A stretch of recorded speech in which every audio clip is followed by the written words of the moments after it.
Welcome, welcome, welcome back to the podcast Going Against the Grain. I'm your host, Tyler Bridgewater, and today we're going to be talking about voting. We're going to be answering the question, why should I vote? Not necessarily telling you you need to vote, but encouraging you to vote. We're going to be talking about the different offices we vote for and their impact on different other areas in the world. So to encourage you to vote, because these people that we put in power also put other people in power. So kind of just talk about that. And then to start off, we're going to be talking about some scripture to answer the question of what God would say about voting. So to start off, for the first scripture, we have Psalms 22, verse 28. So it says, "For the kingdom is the Lord's, and he is governor among the nations." So when I'm first hearing that, the first thing that comes into my mind is that, Jesus is in control. And which is true, he's always in control. But I think it kind of leads Christians that read this to hyper focus on the fact that Jesus is in control. And this kind of leads us into thinking, well, regardless of I vote or not, God's gonna put the person in power. He's gonna put the person in power that he wants to put in power, regardless if I vote or not. But I want to challenge that a little bit and show you what Jesus told the disciples at the end of Matthew. So we'll go to Matthew 28, verses 18 through 20. And Jesus came and spake unto them, saying, "All power is given unto me in heaven and in earth. Go ye therefore and teach all nations, baptizing them in the name of the Father, in the name of the Son, and of the Holy Ghost, teaching them to observe all things whatsoever I have commanded you. And lo, I am with you always, even unto the end of the world. Amen." And by the way, for context, I'm reading from the King James Version. But notice how when Jesus is talking to the disciples, he doesn't tell them, "Oh, I am in control, so allow these people to do and live however they want." And don't tell them, well, not don't tell them, but you don't have to teach them my commandments. You don't have to teach all the nations about the things I have commanded you. He tells them they need to go and teach the people to observe all things whatsoever he had commanded them. So nowadays, a very good way to push through Christ's principles or his commandments is through the ballot box, through voting for representatives that defend Christ's principles. So by voting, we push through Christ's principles into society, because the representatives and the senators and the governors and the president and vice president also, because they're on the same ticket. Those people we put in power, when they support Christ's principles, Christ-like principles, they push Christ's principles into society. So it makes society better forward. So by voting, we put people like that in so we can show people Christ's principles by voting the people in that defend those principles. So just kind of a little bit of why we should be voting, so we could be pushing the principles of Christ through, not the person, because it's way bigger than the person we're voting for. We're pushing Christ into the society. So that's a little bit about the misconception I see a lot. People hyper-focusing on Jesus being in control. It alleviates a lot of responsibility off of us when we think like that. So I kind of just want to challenge that a little bit. But for the next verse, we got Proverbs 28, verse 2. It says, "For the transgression of a land, many are the princes thereof. But by a man of understanding and knowledge, the state thereof shall be prolonged." So, the transgressions of a land, there are many people that could bring a nation or land, I'm saying, down because they're not wise, and their policies, the policies they might have, are not wise policies that will continue the prosperity of a nation. So when we're voting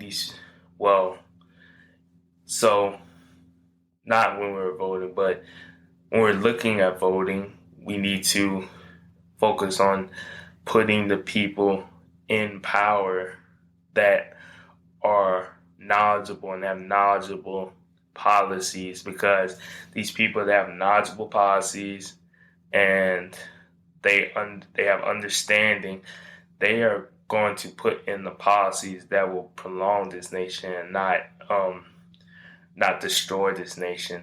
So it's very important we focus on voting so we could put the people that have the wisest, not the wisest, but wise policies that will continue this nation and not destroy the nation in the long run with terrible policies. And for the last verse we have is in 1 Peter, in chapter 2, verses 13 through 17.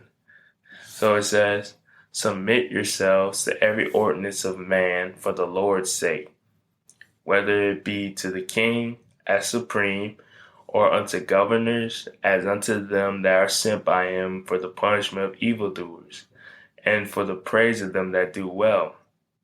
For so is the will of God, that with well-doing ye may put to silence the ignorance of foolish men, as free, and not using your liberty for a cloak of maliciousness, but as servants of God. Honor all men, love the brotherhood, fear God, and honor the king."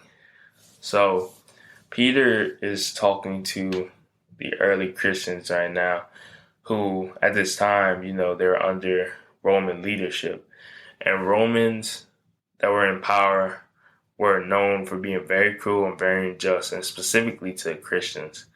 So early Christians, they were following Christ. So they focused on the fact that, Christ is, above all the kings, governors, and, he's a king of kings. So they focusing on the fact that he's over all of them. So they feel free. They were feeling free of having to obey the laws of the leaders, the Roman leaders.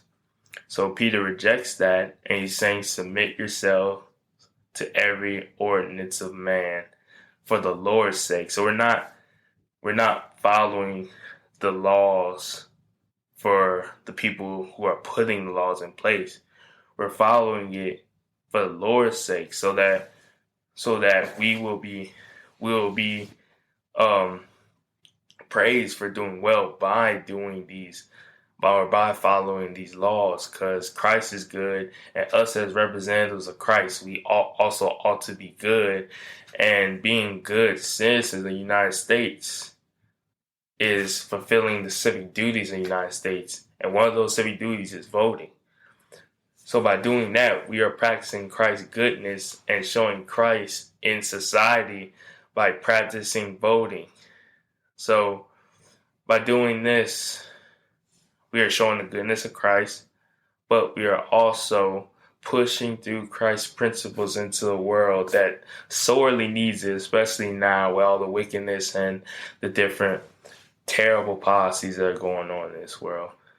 So those are the scriptures I have to answer the question of what God says about voting. Continue to seek the Lord about voting. Don't just take my word for it, because God has all the wisdom Even though we're using his word, he has all the wisdom, and I am just a vessel he is using to inform y'all about voting. But seek the Lord, make your own decision, be led by the Lord when making a decision about voting and who you're voting for. Don't just take my word for it just from this information. But now we're going to be talking about the inner workings of government. Well, not really inner workings of government, but like the offices we are voting for and their impacts on the different other aspects of the world they have.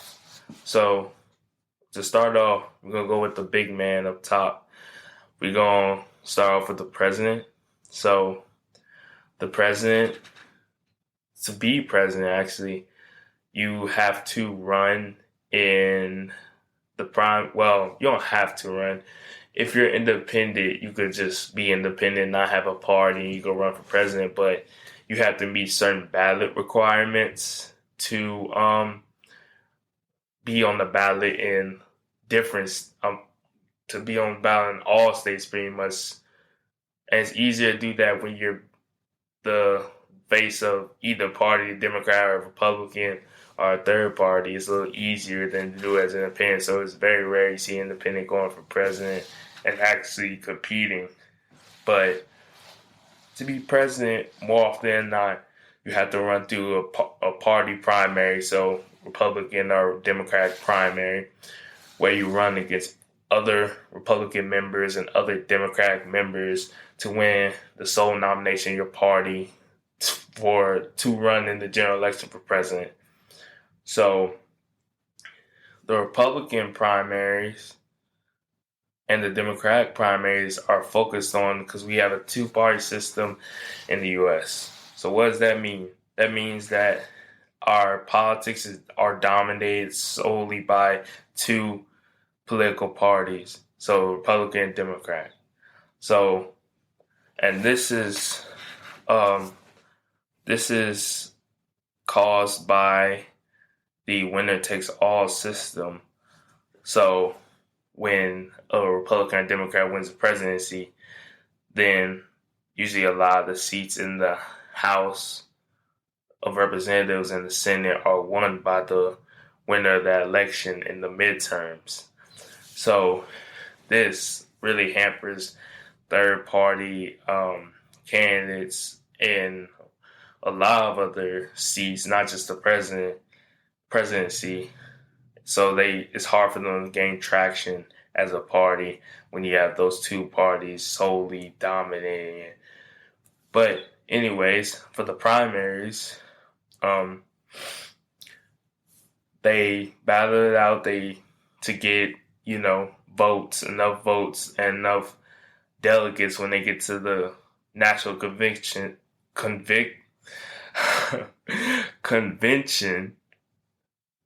gain the nomination of their party. I think it's 1,235 delegates you have to win. I believe so. Don't quote me on that because I don't know if I'm 100% right. But I believe it's 1,235 delegates you need to get to win a nomination. But anyways, once they win their nomination, Republican, Democrat, they win a nomination. They are the party's representative running for president in the general election. Once they do that, though, they determine who their VP pick is going to be. And that could be anybody within the party. It could be somebody independent. It could be a Democrat. Usually it's somebody from that specific party to unite the whole party behind that one presidential ticket. And the presidential ticket is just president and VP that are running for the president's office. But for the presidential ticket, and this goes the same for the Democrats and Republicans, they both have this process where they nominate and then pick the VP, and then they run in the general election. So when this nomination process is over, then those two presidential tickets from each party face off in the general election. And like I said, it's mainly the Republican versus Democrat because third parties really don't have much competition as they did back in the early 1900s and the 1800s. So how they win is each state has a certain number of electors based on how many senators and House of Representatives they have. I mean, representatives in the House they have. So, for example, Louisiana has two senators. Well, every state has two senators, but two senators, and then they have six congressmen because we have six congressional districts in Louisiana. So we have an electoral count of 8. So we have 8 electors, and our electoral vote is 8. So if a president was to win Louisiana, they would win 8 electoral votes. So it's like that for every other state. Um, the state's electoral vote is based on the House of Representatives and how many representatives they have in the House, and plus the 2 senators they have. So that's how they get the electoral votes, and then the first presidential ticket to win 270 electoral votes wins. And these also, I forgot to mention these electors are in the electoral college, which is where these electors cast their ballots. And usually these electors vote how their state voted in each of the districts. So, or how they voted in the state as a whole, like whoever got the most votes, whichever ticket got the most votes, usually the electors vote for it. But sometimes you have unpledged electors that vote for either the opposite ticket or just another random person. Like, say, Louisiana, like I said, have 8 electoral votes. Say Donald Trump and Joe Biden are running in 2024, and Trump, based on the votes, won the state. So, based on the votes. So electoral delegates that we have in Louisiana, 6 of them could say they're going to cast their vote for Trump since he won, Louisiana. But then another one could say they put their vote towards Joe Biden's ticket. And then another one could say they cast in a ballot for you. And you have that one electoral vote, which the purpose of that is to cause the person mainly is to cause the other person to get less electoral votes, so they will lose. But yeah, that happens sometimes. So like when you look at a map and you see like Louisiana and it's like red, it has like 7, and then it has a small circle like a 1 or 2 or whatever. That 1 or 2 stands for like the unpledged elected that elected opposite of the ticket that won the state. So, yeah, but some of the powers for the president, once they win this election by getting this 270 electoral votes, they have the power to veto and sign legislation that's passed by Congress. So both houses, they pass the House and the Senate. And if he signs it, it's signed into law. But if he vetoes it, then it goes back to Congress, and Congress can either vote, and both houses can have 2/3 vote, and that will cause the bill to go into law, or the bill just dies and it just doesn't become a law. But the president also has the power to pardon and extend clemency of crimes to criminals. So basically exonerating them of their crimes. If they're serving sentences, they could issue a pardon or give clemency to ease off the time or just completely exonerate them of their crimes. Example of this is when Gerald Ford pardoned Nixon of any potential crimes he might have made during the Watergate scandal. Because the way it was, once he resigned, they had a lot of evidence, and it was highly likely they were going to file criminal charges on him. So to move on, Gerald Ford pardoned Nixon so the country can move on, so exonerate him of any crimes he may have committed as president. So that's an example of a pardon, a big known pardon. But also the president acts as commander-in-chief of the army during wartime, and whenever you're in there in a military engagement. or anything. And then they enforce laws passed. Mainly that's through the cabinet, which we're about to talk about. He appoints the head of federal agencies and the presidential cabinets that head those agencies. Like, I mean, I just said that. Why I said it twice? But yeah, he heads those people. He issues executive orders, which means it can pass with, well, not really pass, but it could just go straight into being law or whatever, because um it doesn't have to go through Congress. It's just signed by the president and it's enacted like whenever it says on the order. But the judicial branch can, call those executive orders unconstitutional or whatever to check the president's power in that instance. So it's not just sole executive power to just issue orders to do whatever they want. So they still have a check for it. But he can also sign treaties and negotiate treaties that the Senate has to ratify, which is another check. So he doesn't have all power. But now we're getting to the presidency, the line of succession. So say something happened to the president, this is the order of the people that would succeed him. First off is the vice president, obviously. Then if someone was having the vice president, then it's the Speaker of the House, which is the leader over the House that's voted in by the House. Then if someone happens to the Speaker of the House, then it's the President pro tempore of the Senate, which is the leader over the Senate.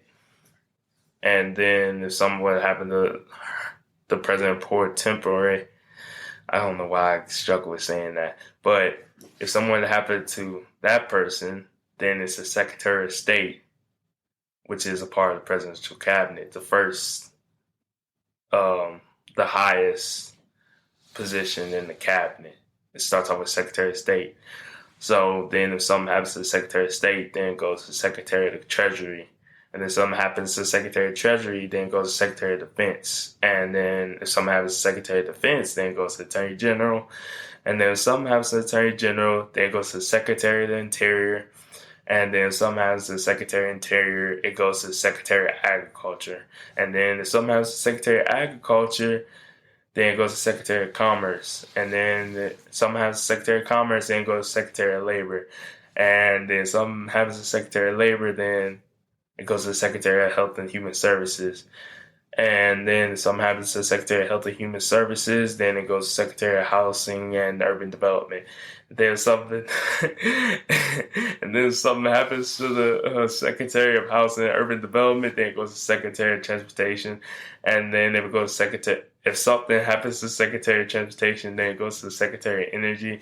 And then if something happens to the Secretary of Energy, it goes to Secretary of Education.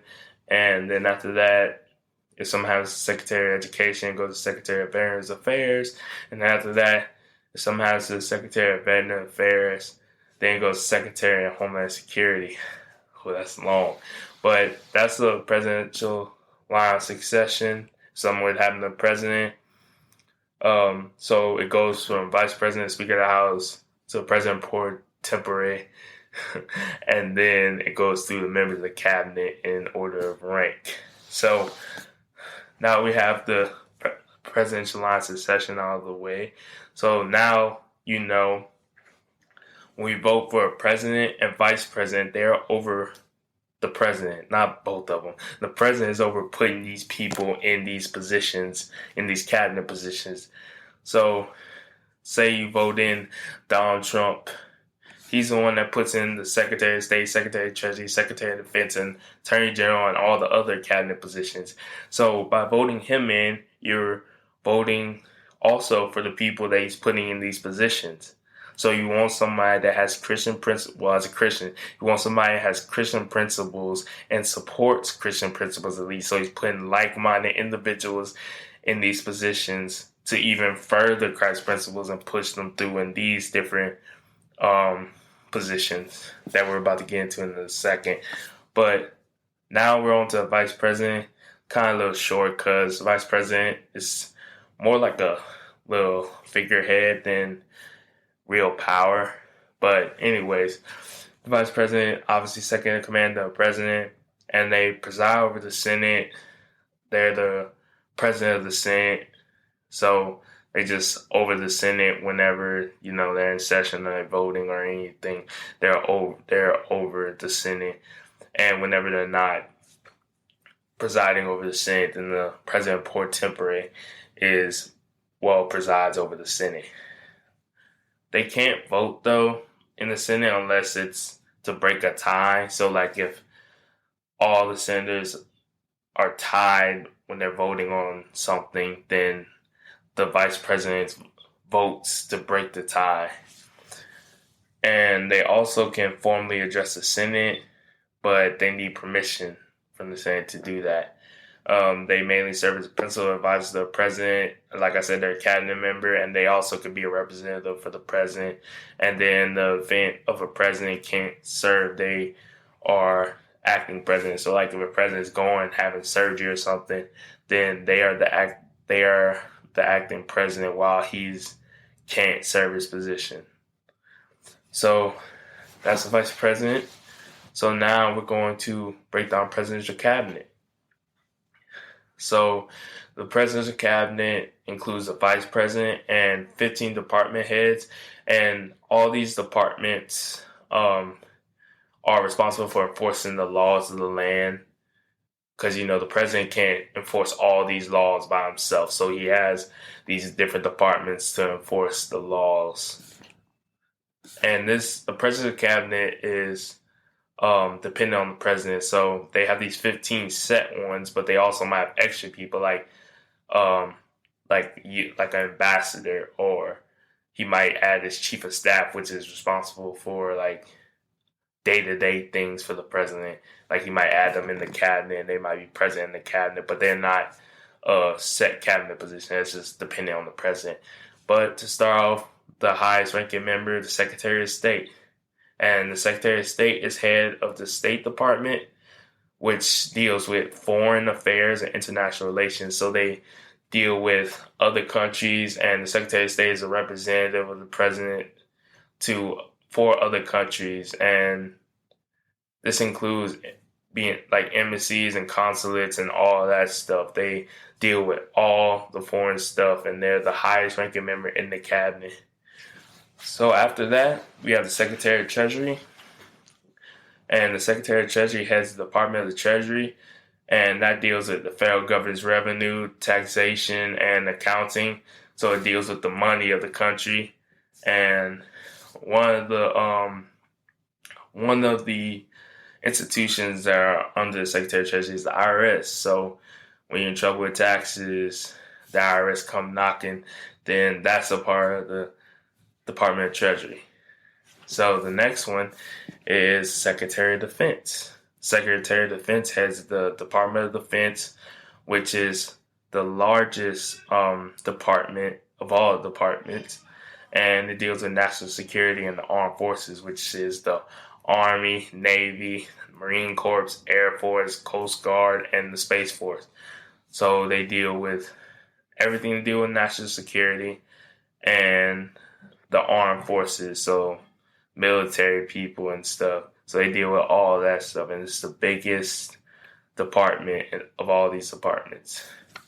And then the next one, which a lot of y'all probably even know the name of the Attorney General right now because of stuff going on right now, but the Attorney General is the head of the Department of Justice, which is also known as DOJ. So if you've been watching the news and you hear DOJ, they're talking about the Department of Justice. And they deal with enforcing federal laws and prosecuting people who have committed federal crimes. So if you commit a federal crime like federal tax evasion, that's the Department of Justice, which deals with that. So it includes institutions like the FBI and DEA. So like the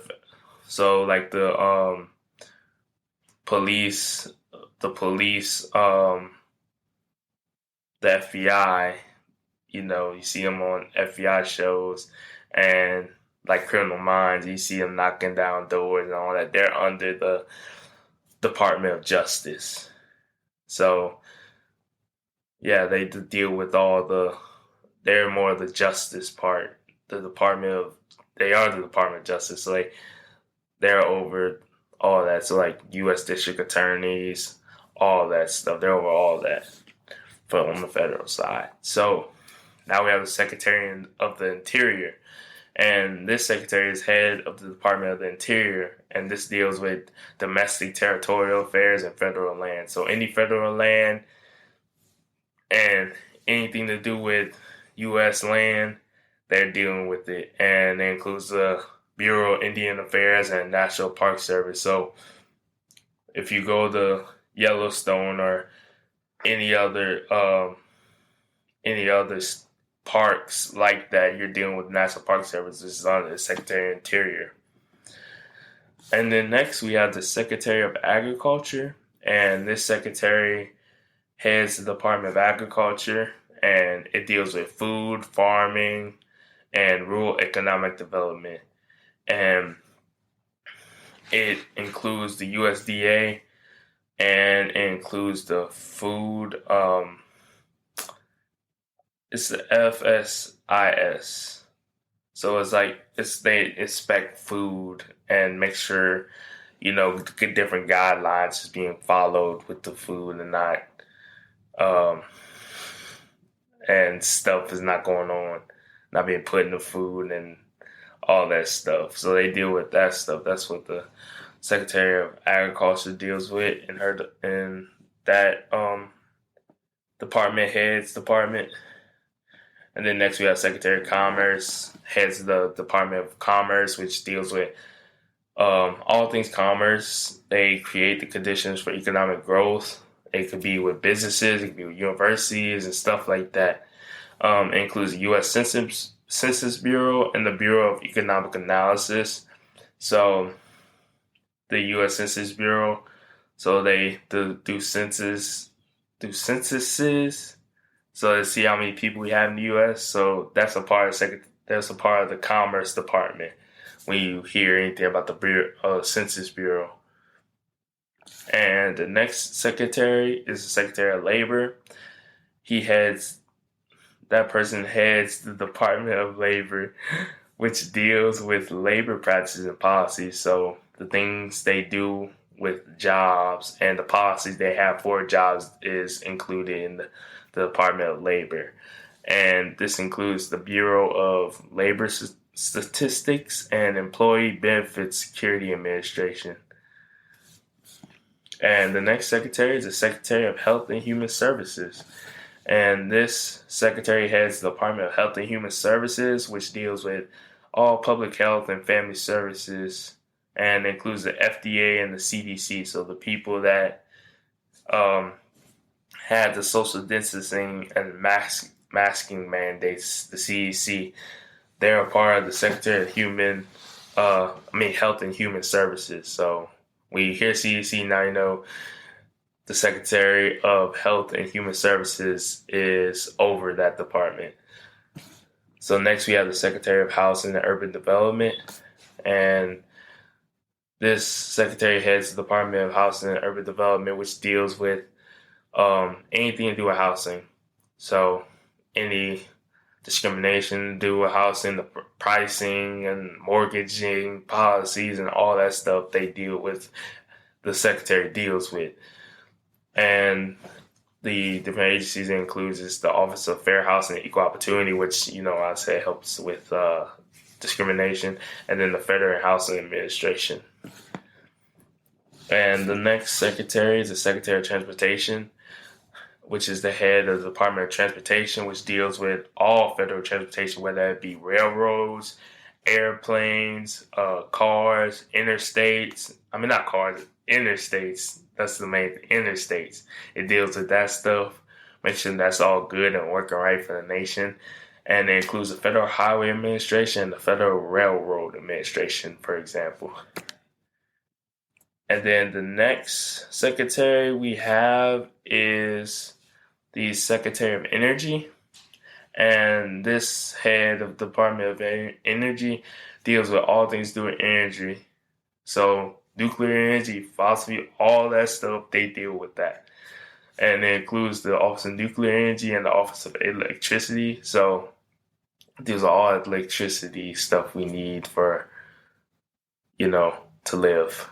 And the next secretary is the Secretary of Education, head of the Department of Education, and they deal with all things of public education, like federal loans you get for going to college, the grants, and then the just overall federal policy when it comes to public education.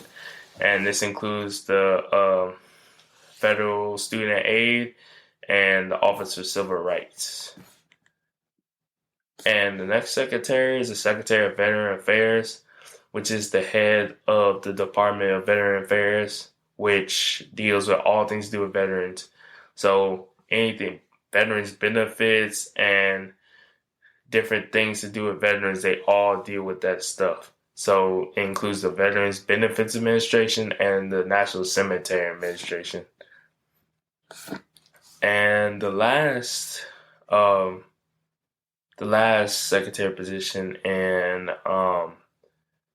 the cabinet is the Secretary of Homeland Security, which heads the Department of Homeland Security, and they deal with things like immigration, terrorism, and disaster prevention, and cybersecurity. So you hear anything about FEMA, it has to do with that. If you hear anything about anything that deals with terrorism or immigration or disaster prevention, they have to do with that. So that's what the Secretary of Homeland Security deals with, and that includes FEMA and the United States Secret Service.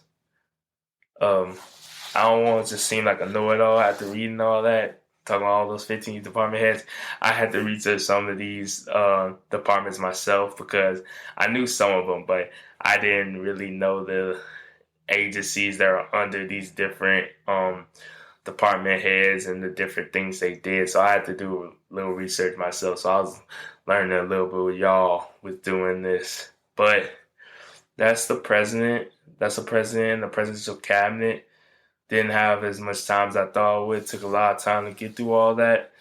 But so now, the president deals with putting these people in these positions, like these 15 different positions, like, for example, Homeland Security, the people that deal with domestic things, the people that are protecting us at home, the Secretary of Education was the person that's over all public education, which affects all public schools.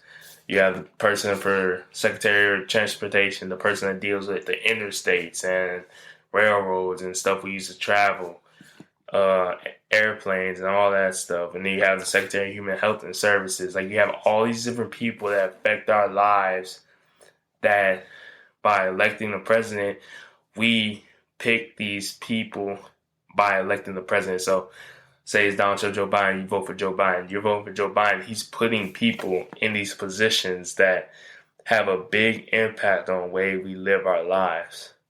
Like Secretary of State, they deal with foreign affairs. You don't want a Secretary of State that is not calm under pressure, because you're dealing with, some of them might be dictators and some of them might be people that are not under a democratic regime. So you want people that are picking the right people to put in these positions. So when you vote for a candidate that pushes Christ-like principles, like, say, for example, they don't believe in abortion, so they support different abortion bans, which furthers Christ's principle of do not murder.